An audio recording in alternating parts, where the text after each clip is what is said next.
Santo Domingo de Silos. Abad. 1000 a 1074. Memoria libre. 20 de diciembre. Es un valle austero de la provincia de Burgos. Un riachuelo lo cruza saltando entre riscos. Por todos lados, montañas oscuras y rocosas, eslabonadas como anillos de una serpiente gigantesca que defendiese la paz del llano. A un lado, el alto cabezo que Berceo llamaba Famado Castellar, campo de heroísmos, nido de bélicas leyendas, y en la loma y en la hondonada, junto a las aguas y en las alturas, bosques de robles, de enebros y de pinos, entre los cuales tenían su madriguera lobos, ciervos y jabalíes. Quedaban las huellas de la guerra, lanzas rotas, casas destruidas, restos de antiguas construcciones, y en la última extremidad del valle, unas ruinas imponentes, que delataban pasadas magnificencias. Era Silos, el monasterio famoso de Recaredo y Fernán González.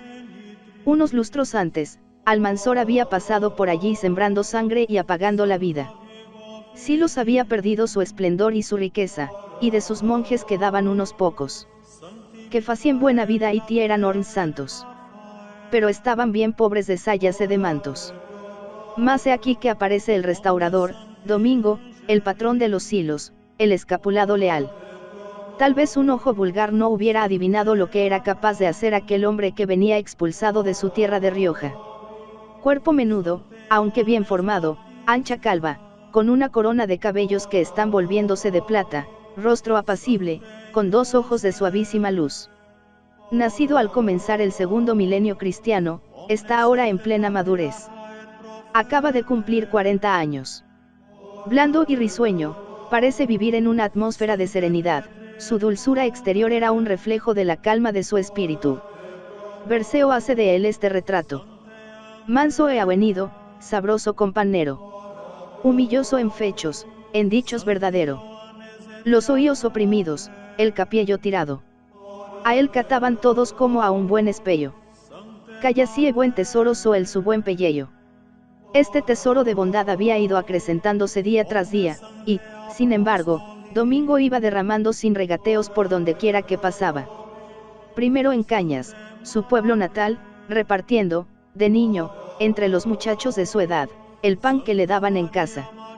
Su padre, del linaje de Mans, uno un senalado, le hizo pastorcillo, y el candoroso adolescente distribuía la leche de sus ovejas entre los pobres que veía por los páramos. Buscó otro medio de hacer el bien a sus hermanos y tomó las órdenes. Tal era como plata mozo casto gradero. La plata tornó oro cuando fue epistolero. El oro margarita, cuando evangelistero. Cuando subió a preste semelló al lucero.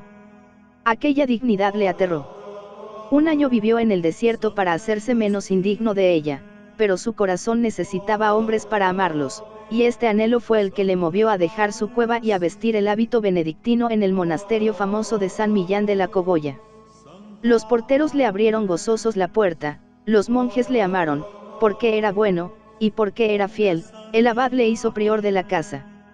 La verdadera bondad no va sin la energía, no sería bondad, sino flaqueza. El furor de la gallina que defiende sus polluelos es honda ternura, y si la bondad no estuviese armada, dejaría cometer muchos males. Ya no sería bondad. Esa ciencia perfecta, que no sabe doblegarse al mal, era la de Santo Domingo. Un día, el rey de Navarra, don García, llegó al monasterio exigiendo sus tesoros. Nadie osaba impedir el inicuo despojo. El abad y los Santo Domingo de Silos monjes callaban, resignados. El rey iba ya a echar mano de los vasos de oro, de las alhajas, de las telas preciosas, de las arquetas de marfil, cuando aparece la pequeña figura del prior, que le dice, severo: Rey, Dios te defienda que no fagues tal fecho, y por cosa que muere, la tu alma no vendas. Hubo un espanto general ante la audacia del prior. Todos conocían la naturaleza iracunda y arrebatada, el carácter arrojado y ardiente de don García, un verdadero manojo de pasiones contra las cuales se estrellaron con frecuencia toda su buena voluntad y la nobleza de su alma. Él se conocía también cuando confesaba, que las delicias de la vida y los azares de las cosas le apartaban con frecuencia del camino verdadero. Así había sucedido ahora. Su cuerpo se estremecía de cólera, sus manos se encrispaban, sus ojos lanzaban rayos de indignación contra el pobre monje que se atrevía a resistirle. Rugía, aullaba, amenazaba, presa del instinto brutal incontenible. Respetuoso, sereno, representando la ley superior de la razón y del derecho, el prior le dijo estas maravillosas palabras.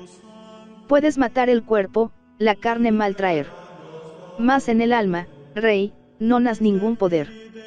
De allí a pocos días, Domingo marchaba desterrado camino de Castilla, y a pie, bebiendo aguas frías e hincando su bastón en el suelo, arribó a la corte del buen rey don Fernando. En Burgos fue recibido con respeto y con cariño. Fernando y el Grande, sabiendo, que por un monasterio un reino es captenido, hizo a su huésped abad de Silos, encomendándole la restauración de aquella casa, que era una de las más ilustres de su reino. Había que hacerlo todo.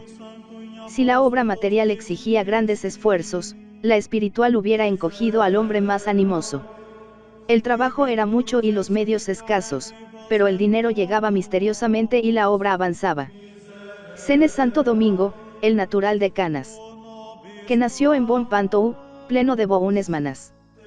De noche era pobre e rico a las mananas. Era un talento organizador, y además un trabajador infatigable.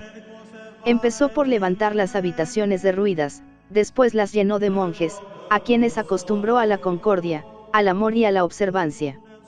Hombre de espíritu levantado, quiso hacer de Silos el ideal del monasterio benedictino, dándole una iglesia espaciosa que convidase a la oración, un claustro bello, que hiciese agradable el trabajo, una buena sala de copistas, y una sacristía bien pertrechada con todos los objetos que pudiesen realzar la magnificencia del culto litúrgico. La iglesia surgió con todos los encantos de un arte nuevo, el románico, que tuvo en Silos uno de sus momentos más inspirados. La sacristía se llenó de tapices, de relicarios de plata y de marfil, y de joyas preciosas, algunas de las cuales nos causan todavía delectación y asombro. La librería se aumentaba sin cesar con nuevos manuscritos, y en el escritorio empezaron a trabajar aquellos escribas que hicieron de la biblioteca silense una de las más ricas de España durante la Edad Media. Unos, con delicada atención, trazaban los finos rasgos de la letra visigótica, otros adornaban los folios de pergamino con miniaturas sutiles, o los decoraban con esas iniciales rojas, azules, verdes, doradas, que embelezan aún a los visitantes del Archivo Silense o de los museos de París y Londres. Otros recogían aquellos códices rutilantes y los estudiaban en la cercana escuela, alegre con las voces argentinas de los niños. Entre ellos se destacaban ya dos figuras, el ingenuo Grimaldo, que más tarde escribirá en verso y en prosa la vida de su maestro, y el historiador Silense, lector asiduo de Tito Livio y Suetonio, que representa en nuestra literatura el primer alborear del Renacimiento. Al soplo de un solo hombre, la tarea hervía. En todo ponía Domingo su hálito de artista exquisito y el calor de su alma de santo. Aún queda, pregonando a través de los siglos la grandeza del restaurador, el claustro maravilloso. Fue una bella idea. Para realizarlo, se sirvió de sus monjes formados a su imagen y semejanza y cada vez más compenetrados con su alto sentir. Por vez primera veía el occidente esas esbeltas arcadas, transidas de un profundo pensamiento religioso. Sobre las columnas surgieron aquellos capiteles, verdaderos nidos de gracia, de belleza y de doctrina, donde, dócil a la inspiración superior del santo, el cincel representó, por modo semidivino, las virtudes, los vicios, toda la psicología humana, las escenas de la historia, los dramas de la conciencia, las leyendas guerreras, la tierra y el cielo, los personajes evangélicos, las flores, las palmas, los animales, todo en medio de una ornamentación exuberante, transportada de las llanuras mesopotámicas a las rudas montañas de Castilla. Cada objeto de arte que le llevaban era un goce profundo para aquel corazón tan abrazado en el amor divino, y al mismo tiempo tan hondamente humano. Un día un códice, otro un frontal esmaltado, otro una corona de plata con colgaduras de cristal para suspenderlas sobre el ara, o un cáliz, o una paloma eucarística, o un bajorrelieve de formas asirias. El abad estaba en todas partes, en la iglesia, en el claustro, en el escritorio, en la escuela, animando a todos y alegrándolos con su ademán, con su sonrisa, con su palabra, sin olvidarse de los hermanos que fuera del monasterio desmontaban las tierras laborables, plantaban viñas, sudaban en las canteras, segaban bajo el fuego del sol, limpiaban, labraban y sembraban la vida en el valle bravío. Las noches y los días ladraba el buen varón. Los días por cazando, la noche en oración. Conformaba sus frailes, teníales bien lección. A grande y a chicos daba igual ración. La mirada de Domingo se extendía mucho más allá del monasterio. En una visión le habían dicho los bienaventurados, muchas gentes sabrán por ti vernan sin consejo, pero irán aconsejadas. Fue, sobre todo, en la villa de Silos donde esparció las riquezas de su alma bondadosa. Había llegado a ser como una fruta madura que deja escapar chorros de mieles. Las gentes acudían confiadas, y el confesor Caboso, pleno de caridad, las acogía misericordioso y las enviaba contentas y libres de los males del cuerpo y de los males del alma. Nunca vino a él nin enfermo nin sano. Aquí non alegrase su boca o su mano. En su corazón hallaban eco todas las miserias, y Dios había hecho su mano tan grande como su corazón. Los enfermos eran curados, los cautivos de los musulmanes libertados, los pobres abastecidos. Ante el dolor de sus semejantes, el padre piadoso metíase a plorar, luego decía misa o hacía sobre el paciente la señal de la cruz, y le enviaba sano a su casa, después de darle este consejo.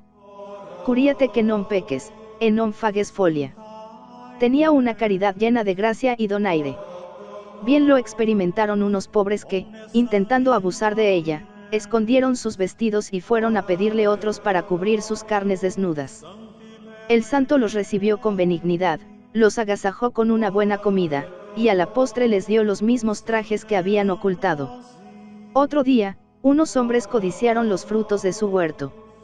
Saltaron la tapia de noche, pero olvidando la intención que llevaban, se pusieron a cavar afanosamente. En cuanto terminaron los maitines, el abad dijo al cocinero, hoy tenemos obreros, prepara buena ese domingo de Silos comida. Poco después estaba delante de los cavadores y les decía, basta por hoy, amigos míos, ya habéis hecho buena labor, mas tales trasnochadas mucho non las usts.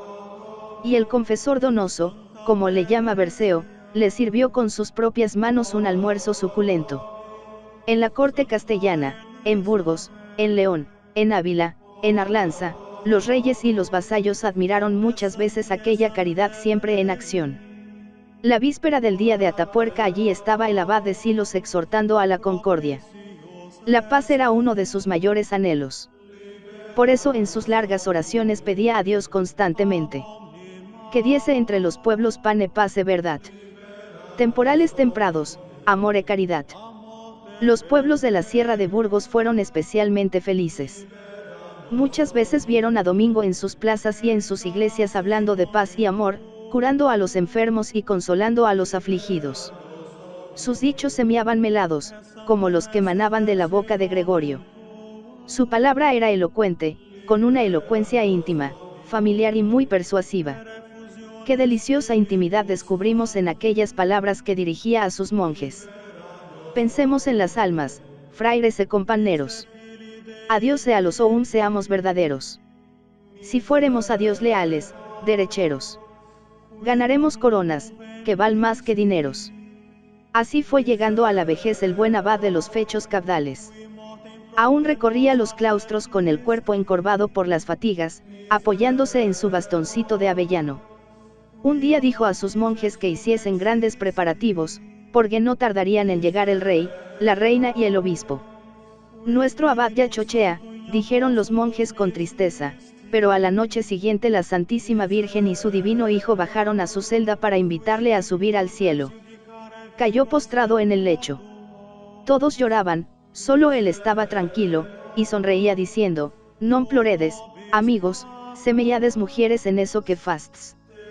Uno de los que le acompañaban se atrevió a preguntarle, Padre, pero es que ha llegado ya la hora de tu tránsito. Sí, hermano querido, respondió el moribundo, pero he pedido treguas hasta que venga el obispo. Ya no dijo más palabras, aunque le hicieron varias preguntas, pero aún tuvo fuerzas para dar la bendición y el beso de despedida a todos los presentes. Al fin llegó el obispo de Burgos, que era gran amigo suyo, y los dos prelados se abrazaron. Entonces, Domingo levantó los ojos y las manos al cielo, dejó caer las manos, cruzándola suavemente sobre el pecho, y sus ojos se cerraron en el sueño de la felicidad. Su cuerpo descansó varios años en el claustro que él había construido. Su discípulo Grimaldo adornó de versos el sepulcro. Una estatua yacente señala todavía el lugar de su primer descanso. Hoy sus huesos están encerrados en una urna de plata y depositados en una suntuosa capilla que lleva su nombre. Metieron gran tesoro en muy gran angostura. Lucerna de gran lume en linterna oscura. En el monasterio que él restauró, y que a los 10 años de su muerte ya llevaba su nombre, no se puede dar un paso sin tropezar con recuerdos suyos. El claustro, ese claustro que tanto dice y tanto recrea y hace meditar en tantas cosas, la capilla, donde le veneran los peregrinos y los turistas, los hierros de cautivos rescatados, que cubren sus muros, la cámara Sanie, consagrada por su vida y henchida en su muerte por la majestad de los reyes del cielo, el cáliz ministerial, único por su arte y su rareza, que él hizo en honor de San Sebastián, como reza la inscripción, el báculo, que fue símbolo de su autoridad paternal, ese báculo que, multiplicado en cintas milagrosas, lleva dulces alegrías a tantos hogares, la paloma encáustica, las arquetas, los retablos esmaltados, los códices, aquel en que al rezar se clavaban sus ojos, mientras su alma estaba clavada en Dios, o aquel que le sirvió para explicar a sus discípulos la regla del patriarca Benito. O aquel otro en cuya margen escribió con mano temblorosa las impresiones de su noble inteligencia, códices preciosos, santificados por sus manos, ungidos por su aliento, regados por sus lágrimas de amor. En todo se ve al Padre, al Santo, al artista, que vive aún invisible, según el bello pensamiento del poeta de Castilla. Beneita la claustra que guía tal cabdiello. Beneita la grey que a tal pastor cielo. Do a tal castellano, feliz es el castillo. Con tan buen portillero seguro en el portiello.